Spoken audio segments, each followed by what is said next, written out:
गोंदिया जिले के गोरेगांव तालुका स्थित पीएम श्री शहीद जान्या तिम्या जिला परिषद माध्यमिक और कनिष्ठ महाविद्यालय में 30 दिसंबर 2025 को विद्यार्थियों के माता पिता द्वारा प्रधानाचार्य प्रभाकर लोंढे के खिलाफ स्कूल बंद आंदोलन किया गया।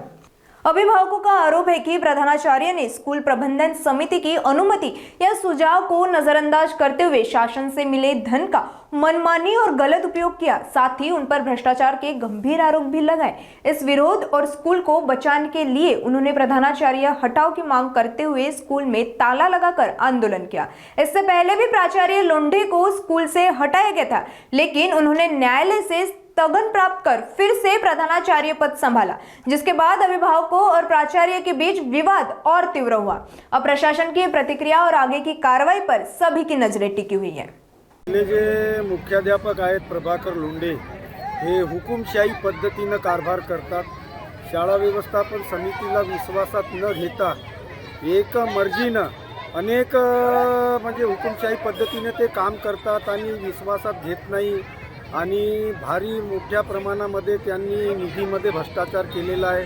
हे खपवण्यासारखं नाही आहे। जिल्हा परिषदची जिल्ह्यामध्ये सगळ्यात मोठी ही शाळा आहे आणि पालक वर्गांना SMCला विश्वासात घेऊन काम केला पाहिजे आणि त्यांना जे वाटते ते एकट्यानं निर्णय घेतात, हे न पटण्यासारखं आहे।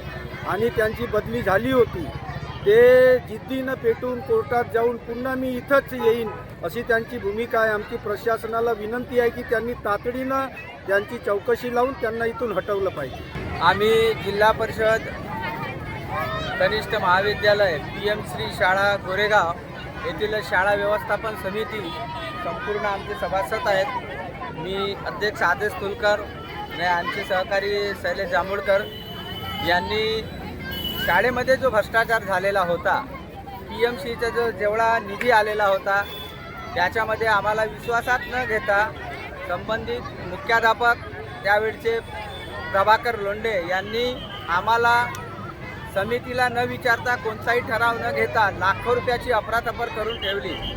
संबंधित विषयाला धरून आम्ही 29 एप्रिल 2025ला जिल्हा परिषद इथे त्यांच्या चौकशी संबंधी माहिती लावली चौकशीसाठी, पण आम्हाला जिल्हा प्रशासनाकडून त्याचा काहीच फायदा दिसून येत नाही। त्याच्या चौकशीवर काहीच होताना दिसत नाही।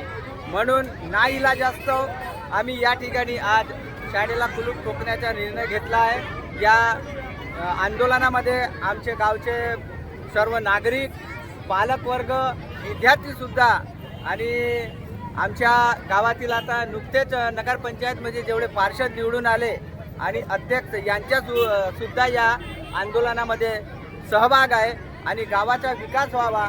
जिल्ह्यामध्ये एकमात्र जिल्हा परिषद शाळा ही सर्वात जास्त पटसंख्येने आहे आणि तिला वाचवण्यासाठी संपूर्ण गाव, पालक आणि विद्यार्थी हा आज जागृत झाला आहे। म्हणून आम्ही या ठिकाणी आंदोलनाचा पर्याय निवडला आहे।